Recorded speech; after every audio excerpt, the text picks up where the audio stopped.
Hey, what's going on, guys? Cloud Kicker checking in. This is gonna be a video on how I reconditioned the soil for this time.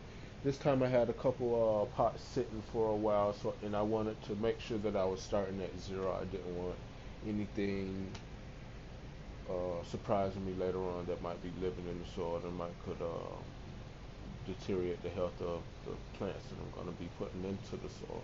So to do that, I applied a little bit of biological fungicide because you can't always just get a you can't just look at the soil and be like, oh, okay, the top's good, but you never know if you have something growing in, one of the pockets might be some wet pockets in there that have something growing. You never know.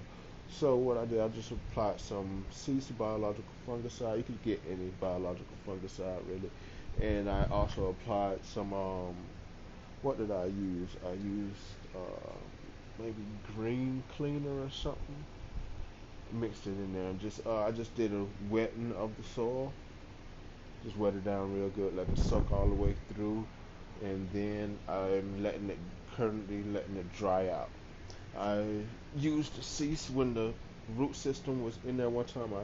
I didn't really like it. I think it kind of gave me a stunt, so kind of scared of it. But I'll still use it as a preventative measure when the pots are empty, just to kill anything and start at zero. After that, when I'm transplanting, I'm gonna be using some VAM as a pot fill when I empty, make my hole for the pot clone transplant. Gonna be throwing the VAM in there.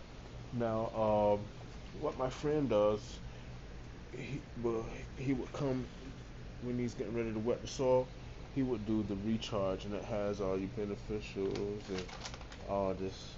But the thing about doing anything like that, just to wet the soil when there's no root system in there, for these products to work, they have to grab onto a live root system.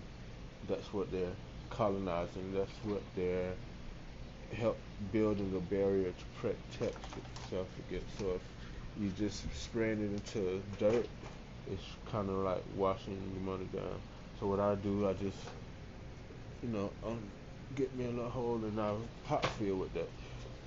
I wouldn't recommend. You probably could do a pot fill with that, but I just use some regular old. Either this or get some Mycos. But like I say, just pot fill. Just make sure all your beneficials are touching that active live root system, covering that, and you go from there. That should be good. Um, Soil reconditioning. Why I use soil because I think it's a more natural. Um, I just try to mimic the plant's natural surroundings and environments as close as possible. And thing about using soil, if you recondition it properly, you could probably, well, I use mine up to a year. You might be able to use it longer, but I use mine up to a year. Like you said, just try to start at zero, then come in, re-inoculate that soil with some beneficials, and it's dirt. It's natural. Like I said, with that biological fungicide, well, while the plants are empty sitting, just to make sure it's nothing crazy. You have damp spots, you never know, so you always can't tell with your naked eye. Just go ahead and get some biological fungicide, wet them down, let them dry out, then go from there. Yeah. All right, guys. That was Cloud. Checking out. Take it easy. Yeah.